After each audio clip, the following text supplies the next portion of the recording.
Okay.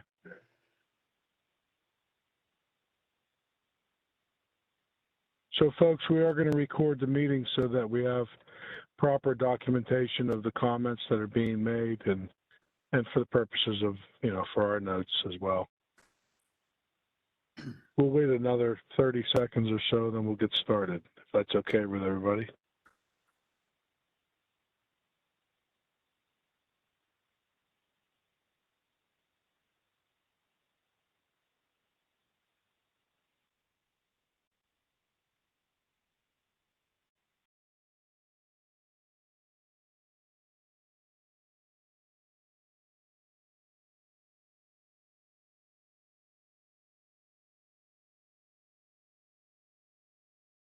All right, I'm going to get things started. Can you hear me, Ryan?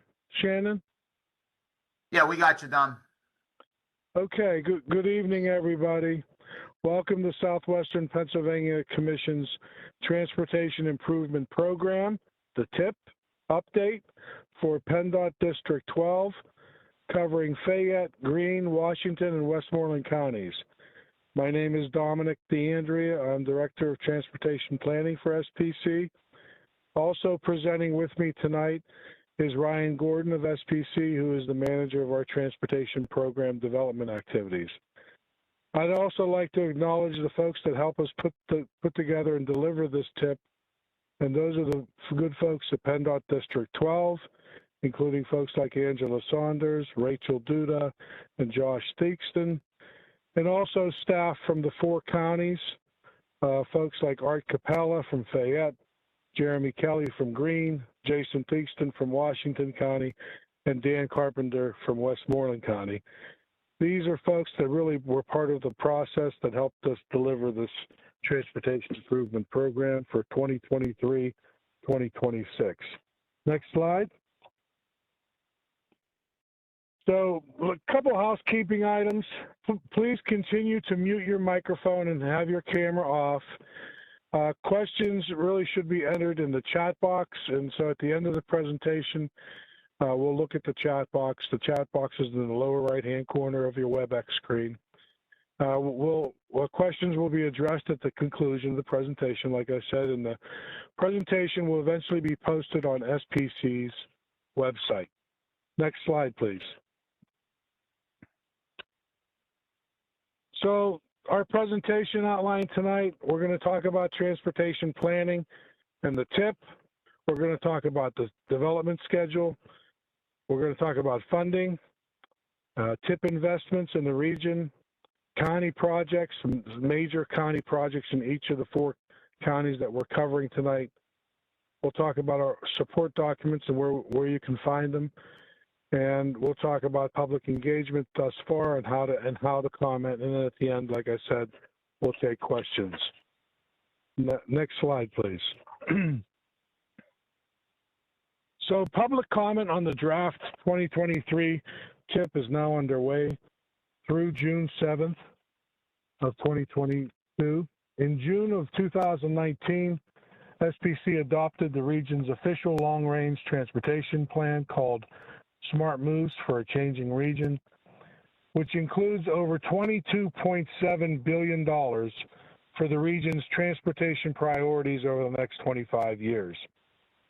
Smart Moves prioritizes programs and projects that advance the regional vision of a world-class, safe, and well-maintained integrated transportation system. That's what everybody wants. And it's a system that provides mobility for all, enables resilient communities, and supports a globally competitive economy. The region's long-range transportation plan is implemented with a series of shorter-term investment plans known as the Transportation Improvement Program, or the TIP. Each TIP, like the one currently out for public review right now, the one we're going to go over tonight, is a step along that 25-year investment in our region's future. Billions of dollars in state, federal, and local funds will be invested to improve our region's transportation system over the next 4 years. Next slide, please. So this slide shows our detailed TIP development timeline. As you can see, there are many moving parts and points of coordination with our members and our partners. We started this process back in March of 2021. We had 8 TIP work group meetings with District 12 and the 4 counties to develop the portion of the TIP for this part of the region. Next slide, please.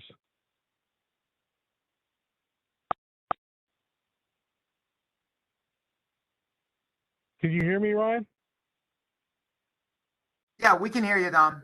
Okay, good. I thought I heard a beep there.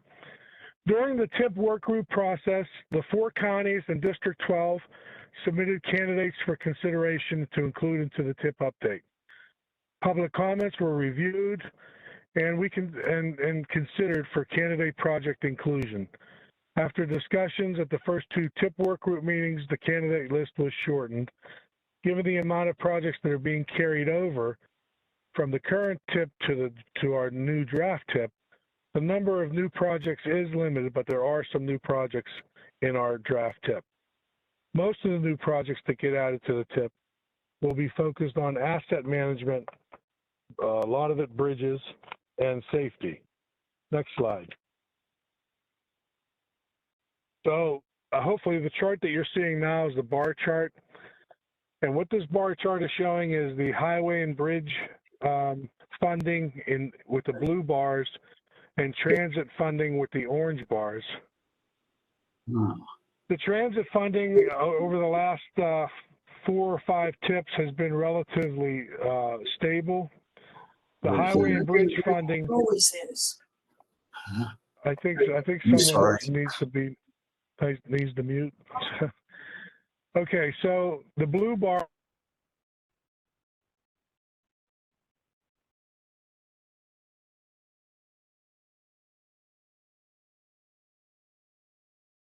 Hey, we lost Dom. Let me see if we can. Ryan, I think he might just be muted. He's call-in user too. See if you can unmute him, Ryan. Yeah, it won't let me unmute him. Ryan, can you hear me? I got you now, Dom. I had to. Sorry about that. I'm not sure what Sorry, happened, but Yeah, we lost you for a second. If you could begin at the beginning of the slide, that would be great. Yeah, we're back on. okay. Just on the Sorry base funding bar chart. Yeah, sorry about that, folks. So the chart you see before you, the blue bars represent the highway and bridge funding over the last 5 TIPs, including our draft 2023 TIP on the far right. The orange bars represent transit funding. The transit funding has been relatively stable. The highway and bridge funding, as you can see, there was a downward trajectory in the region's base funds going back to 2015. With passage of the bipartisan IIJA law, the highway bridge TIP is back up to the 2019 TIP levels. The IIJA funding added $502 million back into our 2023-2026 draft TIP. And the IIJA money, again, the $502 million is represented by that additional light blue in the far right set of bars, in the blue bar. Next slide, please.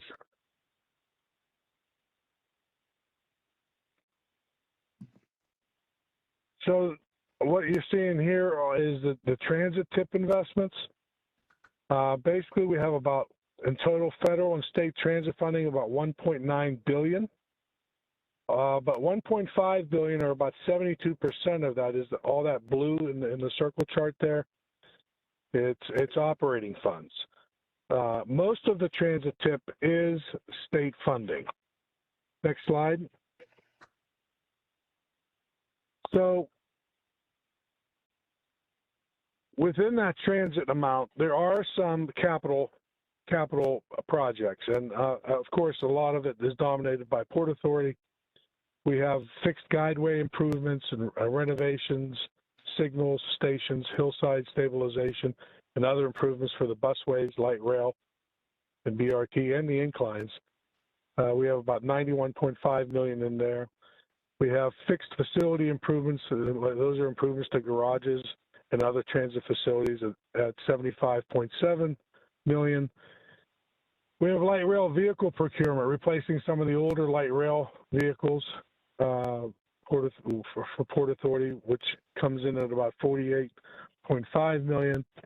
But we also have other regional transit vehicle procurements, so that the transit that serves your 4-county area is included in that number, and we have about $38.5 million for those other regional transit services. And next slide. And I'm going to turn this now over to Ryan, who's going to talk more about the highway bridge details and the funding there. Okay, thanks, Dom. Ryan? Yeah, can you hear me, Dom? Yep. So, Yep, I can hear you. I'm going to spend the next few slides on some of the key points on the TIP funding and hit some highlights of the projects in each county. So I'm looking at the highway bridge TIP base funds compared to our current 2021 TIP. Our base funds are up around 26%. So this is due largely to the passage of the Federal Bipartisan Infrastructure Investment and Jobs Act. This enabled additional federal formula funds to be added to our TIP base funds. The largest piece of this is in the form of a new federal bridge program. It's federal investment in bridge, which has added an additional $211 million to the region's TIP base funds over the course of the 4-year period. We also saw increases in our off-system bridge funds, and we also saw increases in our transportation alternatives fund. On the state side, the revenue picture is not as good. We're down about 10% in state highway funds, and we are down about 20% in state bridge funds. So the total base funding for the highway and bridge program for the entire region is around $1.5 billion. We add in additional statewide managed programs, discretionary funding, and local funding, and that'll take us up to the total for the highway bridge TIP being around $1.7 billion for the entire region. So the highway bridge TIP includes a diverse range of investment categories that you can see here. We invest in a lot here through the highway bridge TIP, and the largest segment of that investment is in bridges. And that's really typical. It's typically the case, but it's even more so this year with the addition of the new federal bridge investment program, which I mentioned. So we have, like I said, 41% of our funding on bridges in the region. The roadway projects make up the second biggest category of investment, and that's around 27% of the overall investment in the TIP. On the highway bridge side, we also have around 12% of our investments in efficiency and operations type projects, and 11% of our funding on safety projects. You can see even on the highway bridge side of the TIP, we have around about 3% of our funding put onto transit projects as well. So looking at some additional stats on the investment of the 2023 highway bridge TIP, it's making an overall $740 million investment in the region's bridge infrastructure. And that's over $275 million in what we call non-interstate NHS. So that's like your largest roads that are not interstate, such as Route 22 or Route 30 in Westmoreland, or Route 119, Route 21, Route 19, things like that. Overall, when you look at what we're investing in bridges, it's going to represent a 12.9% reduction in the overall poor bridges in the region. Also, the draft tip invests over 476 million in roadway infrastructure. It invests over 195 million in safety projects. It invests over 868 million in infrastructure that is also carrying a transit or bus route. So we're investing there. We get really a good bang for our buck, where we're investing in the overall infrastructure, but also supporting the transit routes and the infrastructure that carries those routes. We also have over 376 million invested in the region's freight network, and that's like routes that carry the bulk of our truck traffic. And as I mentioned before, the highway bridge tip includes a good investment in bicycle and pedestrian projects, and that's around 22.9 million invested in bicycle and pedestrian improvement projects, and that includes SPC's Transportation Alternatives Program and SPC's Smart Transportation Program.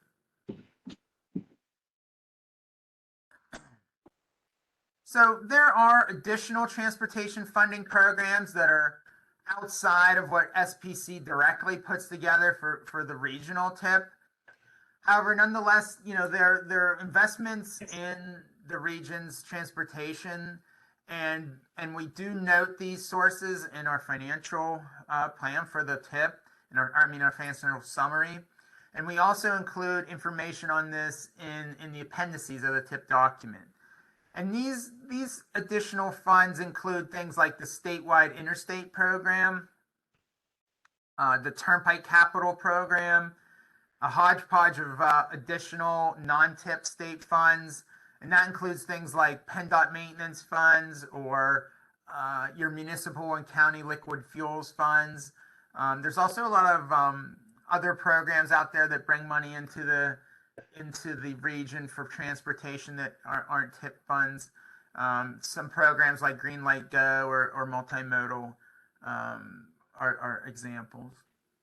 And then we have the overall Mon-Fayette Expressway 51, the I-376. That's just an ongoing huge project, capital capacity adding project by the Turnpike, and that's around a $2.6 billion project overall.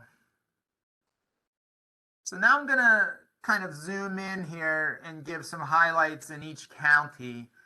And I'm going to invite Angela from PennDOT District 12 to chime in if you want to say anything on any of this stuff. Angela, go right ahead. But Fayette County, we got a large investment there in safety to the tune of $31.8 million. The biggest investment there is 119 McClure-Kingview Road interchange. That's a major safety improvement to eliminate a few signals that are on 119 and to provide improved intersection and interchange at that location. And then we have other kind of systematic stuff with intersection warning lights and reflective pavement markings. We have places where we're putting in flashing beacons and additional turn lanes, and so that's. I wanted to hit on one of the one of the safety projects. It's lumped in with one of those three safety ones up at the top. It is a left turning lane at 40 and 281 in the mountains, up near Nemacolin, in the Fayette County side of Route 40. So that's one thing that I wanted to make sure we got out there, that project is included on this tip. Thanks, Angela. And then the second thing would be significant bridge investment in Fayette County. And you can see there's 6 or 7 bridges there that amount to $42 million worth of investment.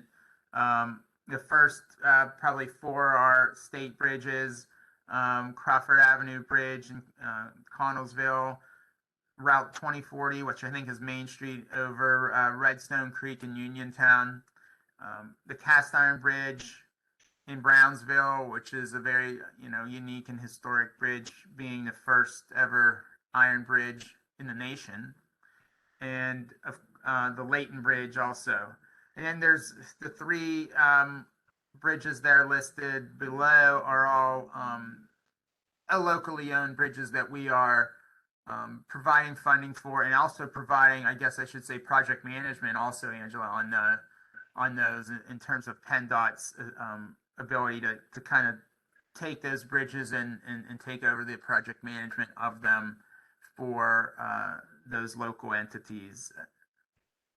Yes, as of right now, the North Gallatin Avenue Bridge, we are definitely taking over the management of that.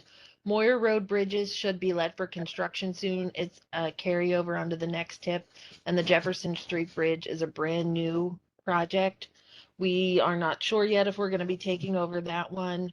Typically, what we'll do is for the communities, because we'll get to a couple more local projects in the other counties, but before the project starts, we'll reach out to you and see how you would like to run the project. If it is feasible for us to run it, our local project delivery program has essentially doubled with the BIL, the bipartisan infrastructure law.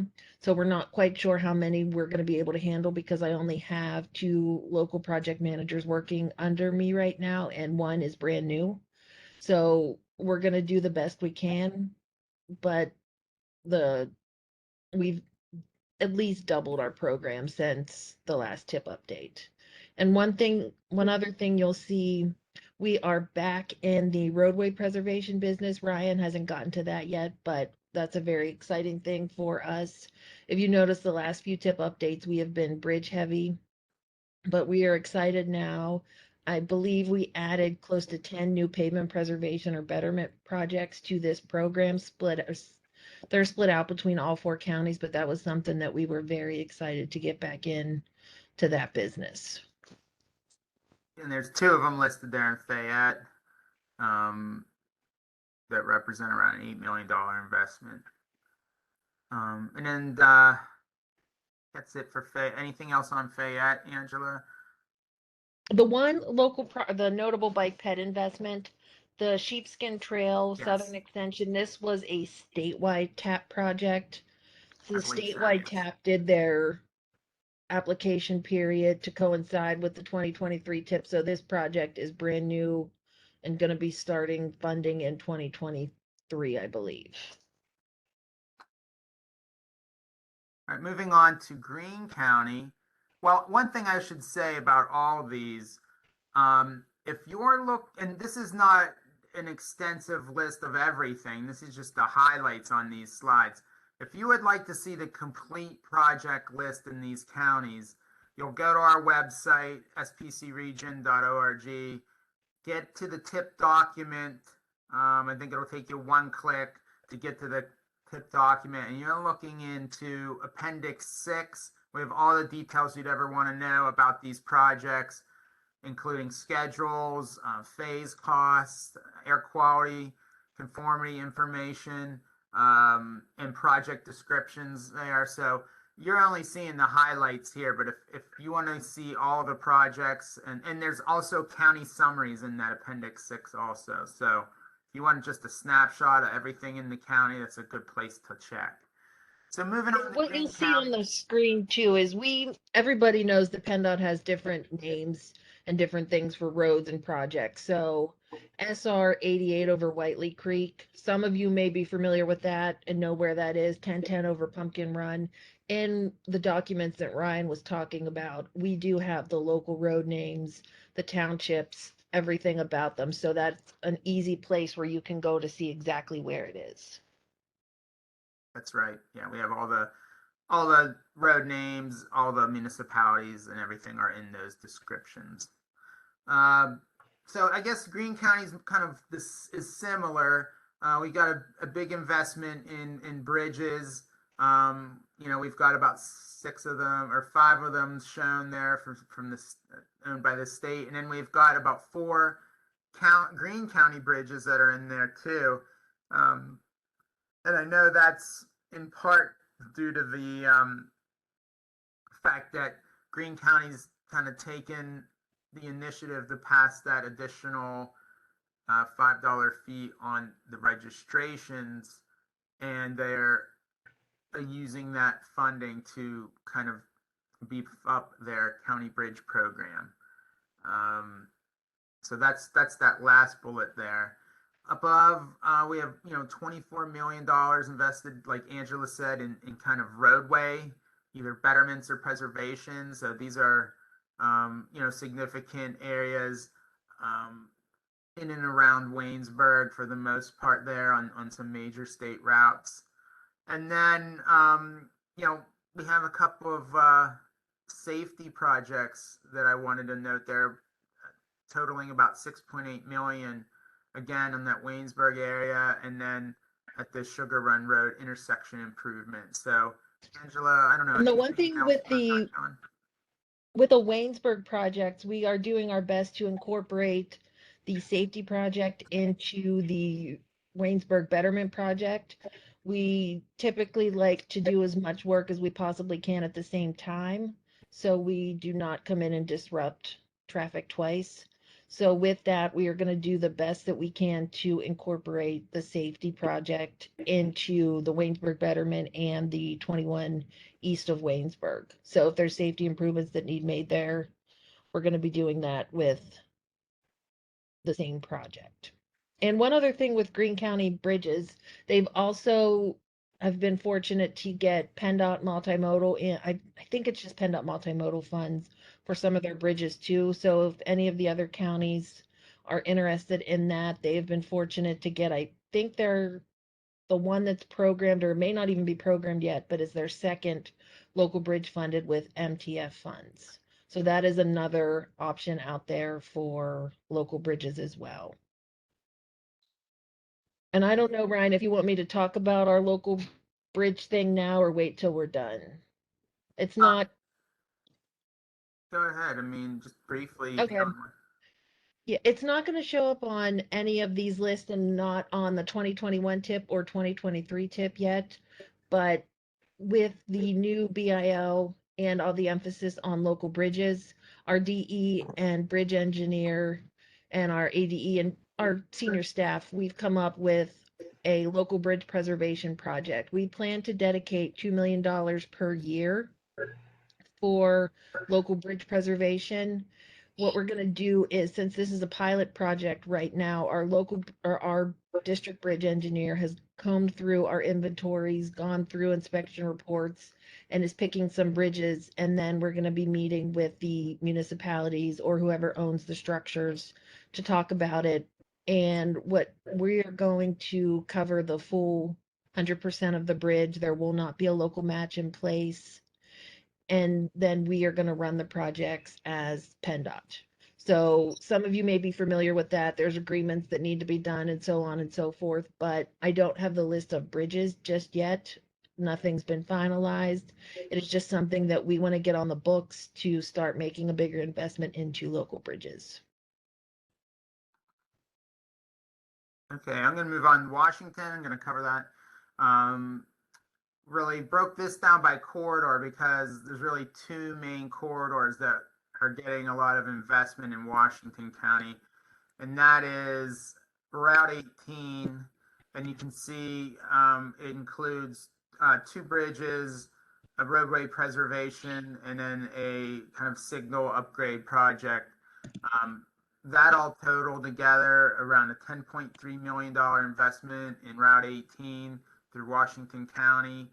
The other corridor that we are investing a good bit into is the Route 88 corridor, and that is getting $21.5 million investment across the 4-year period, including a betterment in Charleroi and the CMAQ.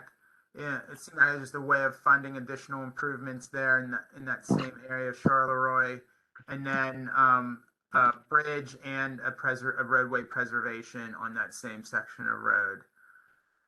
We also have, significant investment in both safety and efficiency and operations type projects. And you can see I've listed a few of them there. A couple intersection improvements and a couple of adaptive signals through Route 19 and the installation of some fiber and traffic cameras on I-70.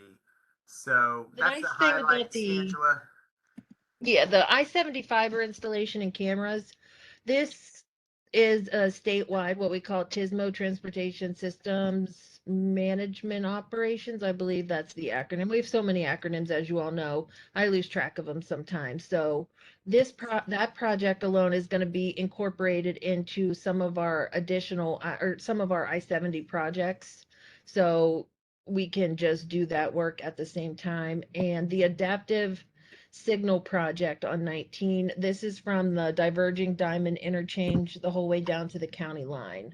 So that is a corridor with a lot of congestion, and with the adaptive signals, that should really help out a lot. I do know that a smart application was submitted for that project. Smart applications haven't been selected yet, but we're trying to do a lot with that with that project too, just to try to kill a bunch of birds with one stone. And just one of the 18 projects, the SR 18 844 to PA 50.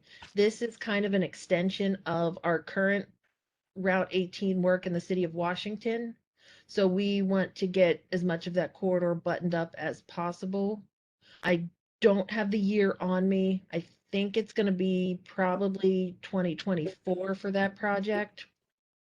So the existing 18 work should be done before we start that project. And Jason just had a question.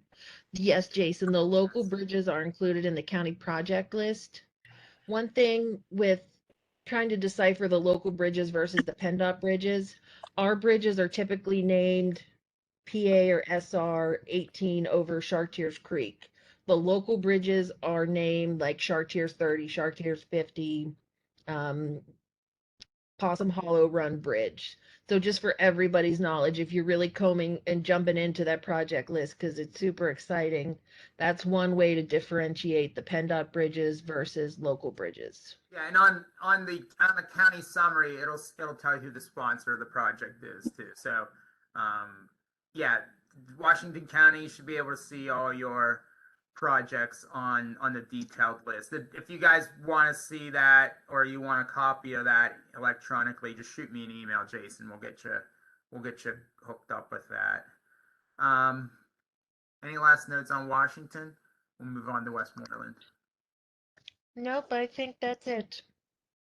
Westmoreland, I did a similar thing that I did in Washington. I broke it down really to two major investment corridors, one being US 30 and listing 5 projects that we've got on Route 30 through Westmoreland County. Many of you know it's the main east-west corridor through the center of Westmoreland. So like resulting in around a $36 million investment. That's just in the 4-year period. And then Laurel Valley Transportation Improvement Project. It's an ongoing project. We've started it several tips back. We are investing additional $39.4 million in that corridor in 2 different sections of that. Norvell to Pleasant Unity and Pleasant Unity to the airport. And Ryan, with the Laurel Valley projects, the region was awarded additional spike funding, which is discretionary funds. So the Pleasant Unity to airport section was awarded, I believe, I'm losing the amount, $30 million in these discretionary funds. And what that did, along with the BIL funds, was help us readjust the cash flow. So I know a lot of you in Westmoreland County were at those public meetings when we showed the graphs and charts that said this is where the funding is, this is where the project is. So now with the additional funds, we were able to slide those projects up and help with other projects as well. And before I forget, the US 30 at Georgian Station Road, this one is just a study for now. This project or this area is, if you're familiar with it, it's a pretty big area. There's a lot, there's things on all four corners there. So what we wanted to do was start with a study. So I didn't want everybody thinking that we're jumping right in there with a project. We're going to look at it first, see what can be done, and then go from there. And then we've got some significant bridge investment in Westmoreland as well. Again, I think these are mostly the PennDOT bridges I have shown, but there are some local bridges mixed into our project investments as well. But these are kind of the big ticket items on the state system in terms of bridge investment. Like I said, about $50 million in those 7 or 8 bridges there. Yeah, John, yes, the 356 Pine Run Bridge area, we are putting a roundabout in there. So it will be a bridge replacement and roundabout in that area. That was actually a PennDOT Connect success story. When we had the initial PennDOT Connect meeting, we were just doing the bridge. Then we met with the local community. They had roundabouts in their comp plans. They really wanted to see something done. So fortunately, we were able to incorporate that into the job. And then one thing too, Ryan, the SR 711 over Tub Mill Creek, this actually includes 4 bridges along 711. They're going to be under one MPMS number and one number in, you'll see it as one project, but it's actually 4 separate bridges. It was better to do them as one project, let them as one project for economy of scale and bidding purposes, but we're knocking out 4 bridges with that one contract. And then the safety projects, I just wanted to touch on the New Kensington rail crossing safety corridor. This includes 11 intersections or 11 crossings, and it spans into District 11. This is a $6 million rail grade crossing project, which is basically unheard of in Pennsylvania. I think the yearly allotment for the entire state is around $4 or $5 million. So this one's cash flowed over a few years, but this was a very big get for this area to be able to knock out all of those not knock them out, but be able to upgrade all of those crossings within one project. My railroad guy just started the PUC meetings last week, so we are getting started on that one. Hopefully it will be to construction within the next few years. All right. Thanks, Angela, for tagging in with the details on a lot of these. And we work on these projects, and overall there's around about over 400 projects for the whole entire region that are on the tip. So it's good to be able to call on the expert like Angela with some of the details on some of these. And like I said, if you're looking for your county summary or you're looking for more details, check out that appendix 6 of the document, and you'll have almost everything you need in there. I'm going to shift over to transit. Oh, do you have something else, Angela? Oh, yeah, I was just gonna answer John's question real quick since we were talking about the Yeah. Go ahead. I personally don't work with passenger trains. I don't think SPC does as well. I don't know. My railroad guy doesn't really do that kind of stuff. I'm not sure how we could get an answer to that question. I don't think that's our wheelhouse. Yeah, that's not our wheelhouse. The closest to that would be maybe Dave of our staff that works on transit, but he might have to think about that a little bit. I'll move on. We'll cover the transit in a couple of these support documents. See if anyone has anything to add at the end on that one. So as Dawn was explaining earlier, there's, a lot of transit investments. In fact, the whole half of this thing of the tip is really transit and transit projects and money for operations. So,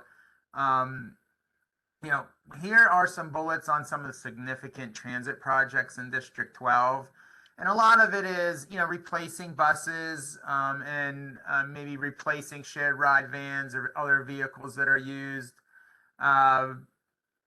it's more, some of them are, applying their funding to facilities and upgrading facilities or maintenance facilities. We have some bus shelters and things there. So you can see in each county what the main investments in transit are.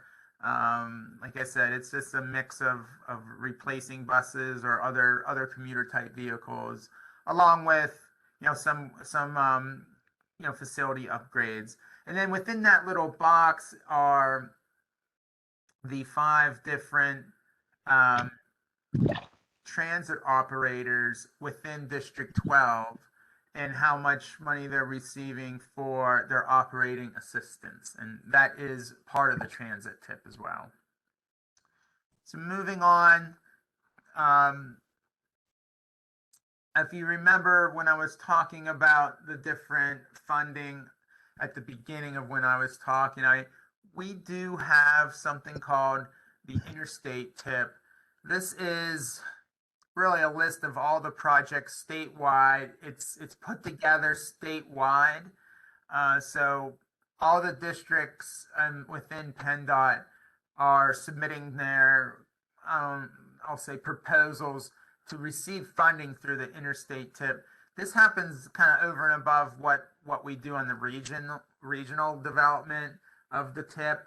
However, we still do receive funding through the interstate tip, and we include the details of this in our, I think it's Appendix 5 of the document. I've listed here the 4 I-70 projects that receive funding on the statewide interstate tip.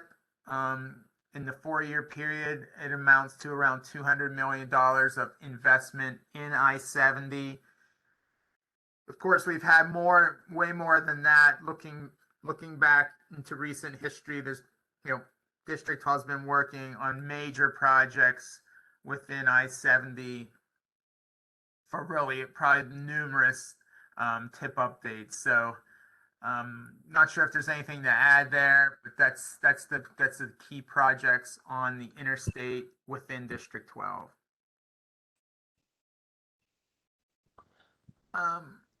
So before the tip can be approved, we have to produce 2 other support documents.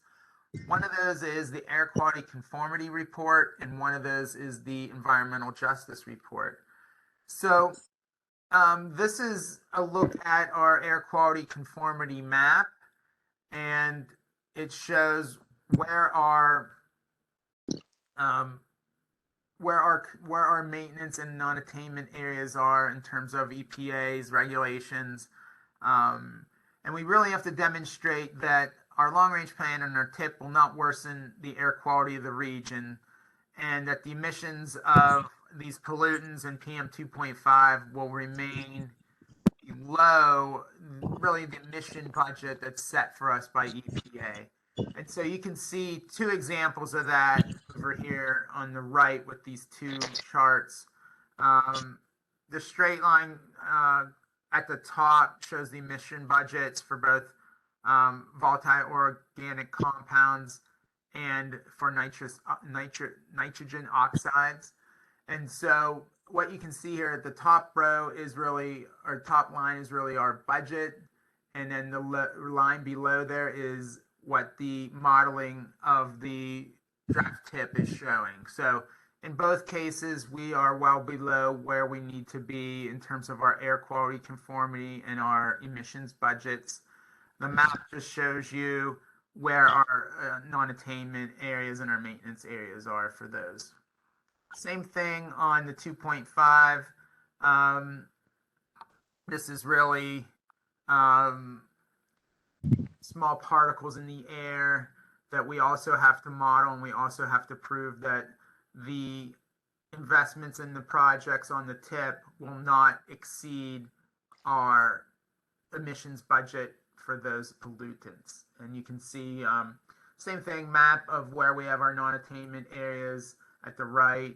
At the left, we have our emission budgets and our modeled emissions with the 2023 draft tip. Bottom line, no issue with meeting our air quality conformity for the region. The other supporting document is the Environmental Justice Report. And this is a report that's documenting that there are no disproportionately high or adverse impacts or environmental effects of the project and program of the TIP on low-income populations or minority populations. So this really does ensure that we have our social equity built into our programming process and into our transportation investments. If you're looking at this in terms of the overall project investments, 58% of the money invested through the TIP are in low-income areas, and that equates to about 51% of the projects. And when you're looking at minority areas, we have 57% of our TIP investment in minority areas, and that equates to about 29% of the projects. So bottom line, there's no disproportionately high impacts to either low-income populations or minority populations with the 2023 draft TIP. And with that, I am going to turn it over to Dom to conclude the presentation, talking a little bit about our public engagement to date and how you can comment. Thanks, Ryan. Can you hear me? We got you, Dom. Sound good? All right. I want to talk a little bit about public engagement to date. SPC collects a number of comments and suggestions through a number of avenues, such as from social media, municipal and stakeholder outreach that we've done, and also through some of the PennDOT Connects meetings that we've attended. Our public participation meetings are another avenue. Public participation panel meetings. Those are appointed members of the public to our public participation panel. Those meetings were held last October, November, and so we've collected, comments from those meetings. The State Transportation Commission's online survey yielded over 600 comments that were relative to our region. So we're sifting through that, and last but not least, we also look at the TIP comments we received in the last draft TIP, just to look at those one more time to see if anything, just to make sure that we're accounting for every comment that's been made in any area, really. So next slide, please. So we really want your input on this draft TIP. Again, the public comment period is open until June 7th. There's a number of ways you can make comment. We accept comments at this meeting, so any responses we provide at the meeting are sort of unofficial. So we provide written responses to each comment that's made here at the meeting or any comment that we receive. Another way to make comment is you can provide written comments via email, and those can be submitted to comments@spcregion.org. And you can also do it the old-fashioned way and just send it by mail to SPC comments at our offices at 2 Chatham Center. Again, all comments on this draft TIP must be received by 4 p.m. on Tuesday, June 7th. And upon consideration of all those comments, we will go through each and every one of them. We'll present this draft TIP to our commission at their meeting on Monday, June 27th at 4:30, and the meeting will be held at our conference center on the 4th floor of our office building. So those are the many ways that you can make comment. Next slide. I think this slide has 2 links. Ryan, I'm not sure if you want to click on any of these, but the top link is really the area where our TIP documents are. You can look at the full project listing in each county. I think someone needs to mute their needs to be muted. Got it, Dom. Yep, that's okay. So the top link is where you can find our documents. Again, the bottom link is a really nice story map that summarizes the TIP process that we went through. Again, a process that started last March. Yeah, I brought it up on the Next screen slide. here. Dom, I'm scrolling okay. through on the screen here. You can see where our public information is here. You can see this is our long-range plan amendment, and here are all the documentation associated with the 2023 TIP update. We have our summary report, and when you hit this, these are all the appendices, so you can explode this and see the appendices. I was referencing a couple of these during my presentation. Appendix 6 is the highway program project list. That's all the details of all the projects on the highway bridge side. We have the same thing for the public transportation or transit project list in Appendix 8.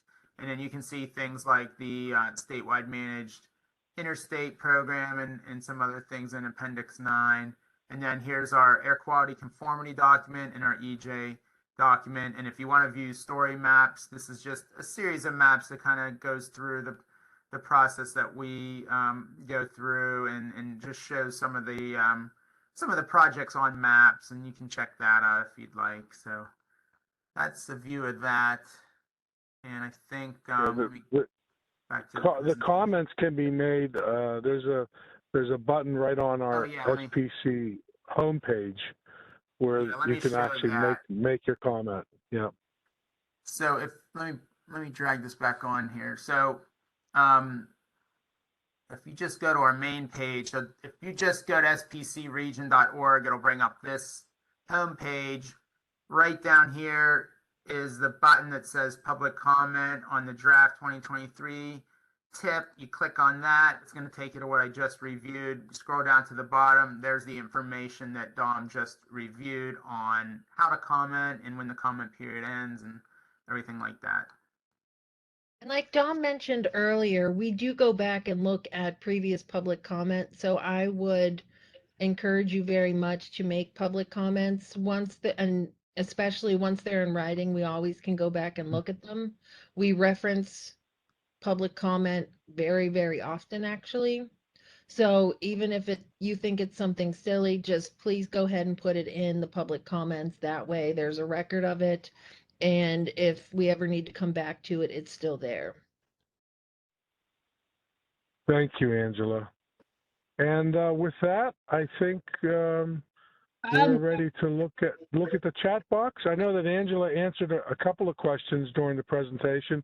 I don't know if there are any other questions in the chat box, Shannon? Yes, there are.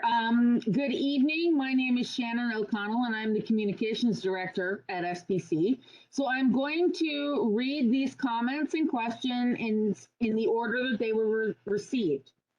So I'd like to begin first with Tamira, who asks, would you please explain more about the I-70 fiber installations? What is the purpose? I am not familiar with the ITS applications. Who wants to tackle that? I'll tackle it very generally, and then I'll tag it over to Angela. But it's fiber that allows for communications within traffic management. So I know it allows for cameras to be in place to monitor traffic and to enhance like your incident management through the corridor and a bunch of other reasons why you might want cameras on the interstate. That's the basic overall general answer.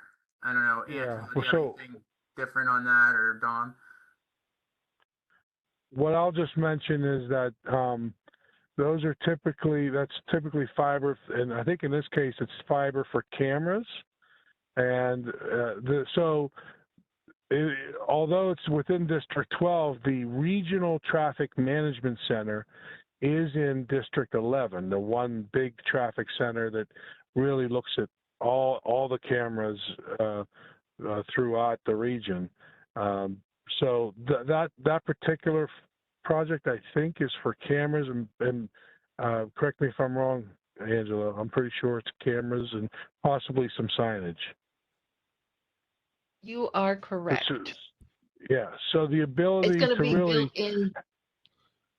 yeah, I was going to say it's going to be built into the I-70 project from Bentleyville to Bell Vernon. right. So the ability to really have more eyes on the freeway so that we can react better, the management center and emergency services can react quicker, have more eyes on that freeway so that we can react quicker to incidents is basically what I think it's for. I would add one more thing to that, Dominic and Angela. Also, when this is installed, there's additional conduits in place. So we keep moving more and more toward, everything internet-based and intelligent transportation. So there will be the conduit already in place that the fiber could be pulled for additional needs as time goes on. Thanks, Bill. Thank you. Okay, our next question comes from Mr. John Turak, and he asks, will there be more happening around the 356 over Pine Run Bridge area? There was some talk of a future roundabout there. And forgive me if this question was already answered. Yeah, Angela addressed that one already, yeah. Okay. As long as we're satisfied with that, then I'll move on to the next one. This is from Robert Errett, and he asks, are any of the $29+ million in Westmoreland transit funds going to increasing the number of trips for each route? That would be a question that would have to be answered by Westmoreland Transit, or maybe Dave of our staff may have an idea, but Dave, would you like to address that if you can? Dave Totten is our public transit planner. Only if Alan declines to. I see that he's hanging around here. yeah, I'm sorry, Alan. I didn't see that you were there. My apologies. Alan, would you like to address that? Alan Blahovic is the CEO of Westmoreland Transit. Can you hear me? yes. Okay. Honestly, that money is, that's just our normal operating money. So will it be used to increase any service? There's no plan to do that at this point. That's money that will be used to continue to operate the transit service that we have now. So unfortunately, no expansion is in the works. The bipartisan infrastructure bill did not add new money for operations for transit in most cases. And I believe we have a question here again from John Turak. He piggybacks on Mr. Everett's question about the transit funds going to increasing the number of trips in each route. Mr. Turak asks, or perhaps for express routes with limited stops.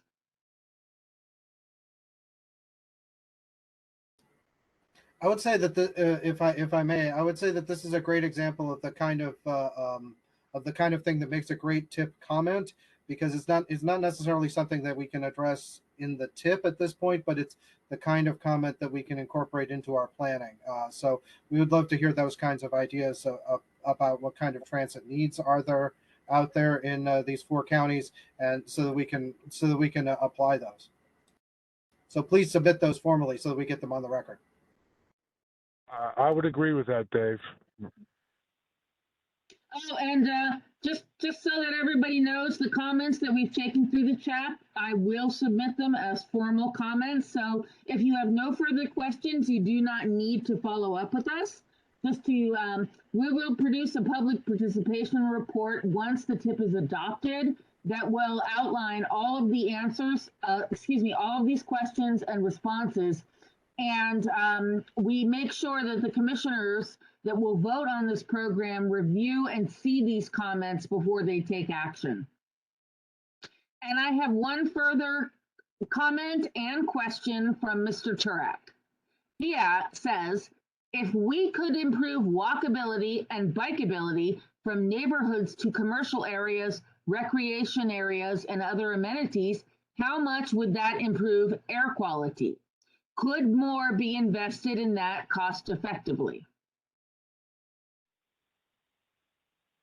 Well, the answer is obviously yes, that would improve air quality. I think this is similar to what Dave just said on the transit side, is this is a good tip comment. We can't really quantify, how much could be invested in additional. I mean, I'll say this, we've gotten increased amounts of funding that we're applying to both our SMART program, which invests in things like sidewalks in particular areas, as well as SPC's Transportation Alternatives Program. The Alternatives Program is going to see a bump in funding as a result of the bipartisan infrastructure bill, and so we continue to invest, what we have available to us in improving pedestrian access and improving pedestrians where we get applications to do so throughout the region. I think overall, I think PennDOT and the PennDOT Connects initiative, I think has really increased the consideration of enhancements to crosswalks and pedestrian equipment with signals, and incorporating pedestrians into projects that are being done. Anyone else want to? Yeah, that's what that says it perfectly right now. The good news is that we do have increased, from IIJA, we do have increased funding in that area. Yep. Is there anything else? I do not see any more questions in the chat. Would anyone like to raise their hand or speak up? If you have a question, just call it out. We're all ears.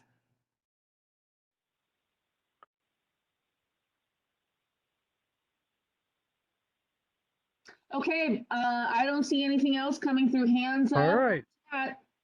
Oh wait, hold on. I see a couple other things in the chat there. Yeah, hold on just a second.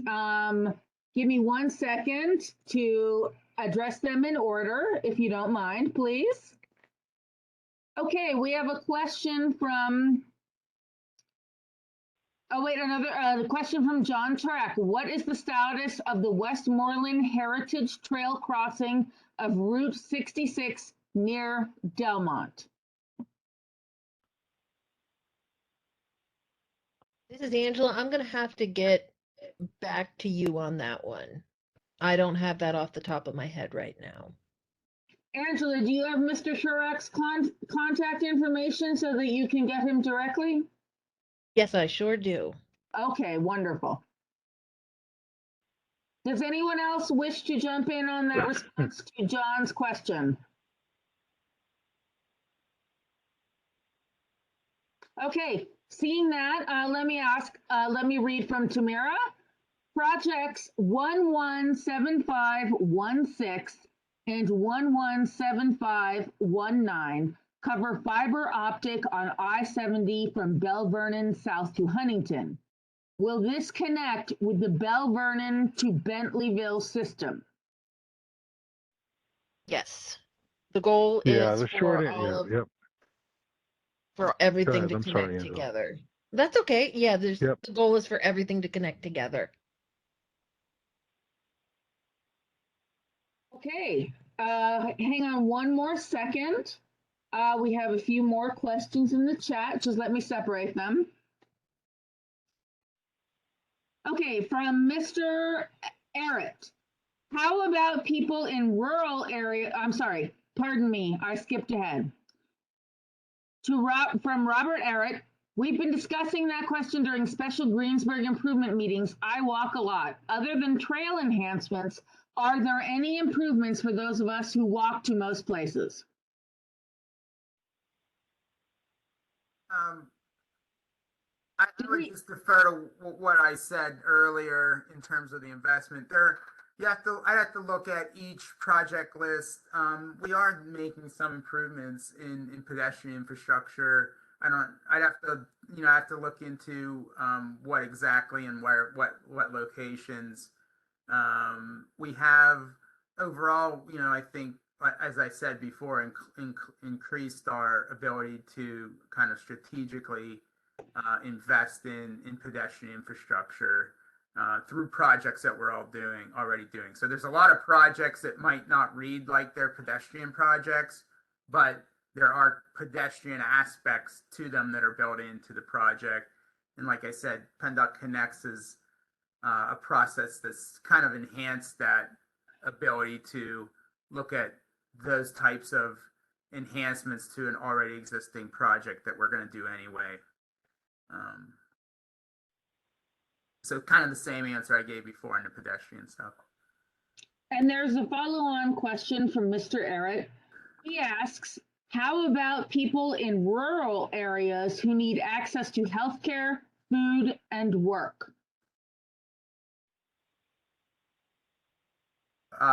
Well, certainly we're obviously looking at most of our projects in District 12, I think would be categorized as rural areas. I'm not sure about,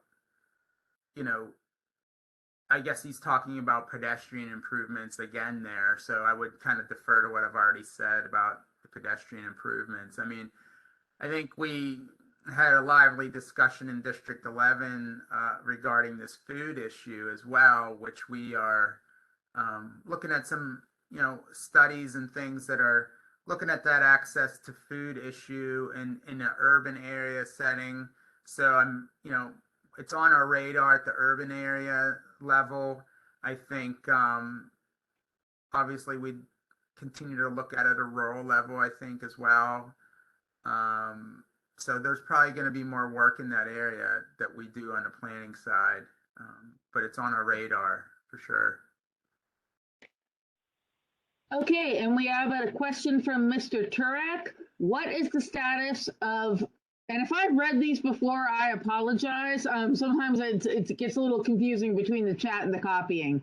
From Mr. Turek, what is the status of the Westmoreland Heritage Trail crossing of Route 66 near Delmont? Yeah, we're getting back to him on that. Okay. Okay, and did I ask this? There is a lot of talk about sidewalks along Route 66 in Dormont. Is that official anywhere?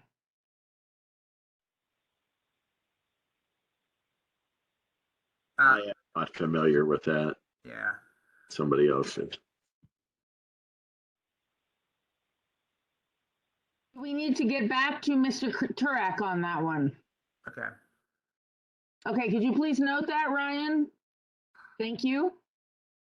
Mr. Turek further asks, if there is a comment here in chat, does it still have to be made on the form on the website? I will go ahead as the communications director and answer that and say no. We will absolutely record your comments in the official record and provide official responses to them that will be shared with the commission before they consider action on any of these documents. Okay, we have a few more. From Tamara, Rostraver Township is glad to see project 115909 pedestrian bridge on the draft to preserve that bridge over I-70 for that low-income community who do not have mail delivery and must cross the bridge. Thank you, Tamara, for your comment. We will definitely enter that into the record and provide a response. That's a thank you to District 12, and Angela's been really critical in making sure that we address that project. Fantastic. We'll look for a response there. Moving on, we have a question from Bill to everyone. To build off John's question about walking, biking, and transportation alternatives in general, as a citizen advocate, is promoting these kinds of projects via our local officials the best way to get them on the SBC's and associated agencies' radars? or meetings like this and PennDOT Connects, or all of the above? Thanks. I believe Dave would like to take a stab at that answer.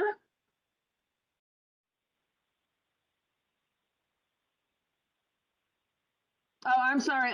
I'm afraid I'm reading things out of order. Ryan and Dominic, would you like to respond to that question about how the best way is to get them on SPCs and the associated agencies' radars? Well, my answer to that would be all of the above. I mean, Yeah. we Yep. typically like, getting comment on our radar would be commenting on the draft tip, or comment at this point, or commenting via our process before we start the tip, which is called the STC comment period. That's statewide. So those are the two ways you get comment into us, and we will, we obviously consider it strongly, and we dedicate an entire tip work group meeting to sorting through the public comment we've received. It never hurts to contact your local elected officials. That can only help your cause. And, a lot of times it's helpful to do that because you may be applying for things like PennDOT multimodal funding or other competitive funding. And the more you can raise your project's profile with your elected officials, the more that's going to really just increase your odds of being successful. So I would say all of the above, and and also just being aware of the projects in your municipality and being ready for PennDOT Connects process. Those are all great avenues, and they're all the above is the answer there. Yeah, I would add it to exactly that. It starts at the local level. So with your local officials and your county planner, and then it once you reach your county planner, it eventually will get to us. So all of the above is the right answer. Okay, thank you, Ryan and Dominic. I believe to wrap up, we have two comments here. One is from Mr. Turak, and he says, Delmont is attempting to better connect it to the Heritage Trail. That is why the sidewalks could be useful if they are planned. We'll make sure that gets entered into the record, Mr. Turak. And then I just have one nice thing from Jason Theakston. He says, thank you for all of your hard work. And we are definitely grateful to, absolutely accept. Well, I'll tack on to that because Jason's a key member of our tip work group. So, a lot of work's been done by him as well. So, Well, we appreciate nice that. comment. Thanks, Jason. Very much. Thanks, Jason. There's another question from Mr. Arrett. Why is funding down for Washington County Transit Authority? We need more, not less here. That is a comment from Mr. Arrett.